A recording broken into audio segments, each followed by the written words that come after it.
গৰজি ভাঙে কবি হীৰেণ ভট্টাচাৰ্য।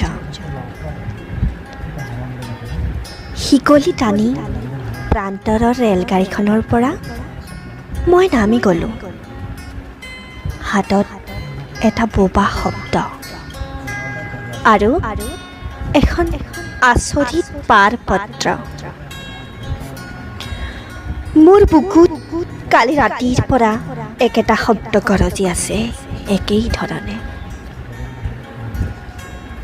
গা হালধীয়া ধানৰ পাতত কোনে মচি থলে তেজৰ মুখ। কৰাল মাৰি আছে তেজ, প্ৰতিমা মুখৰ তেজ। একেই ধৰণে একেটা শব্দ গৰজি আছে, গৰজি ভাঙে বুকুৰ হাড়। নমস্কাৰ।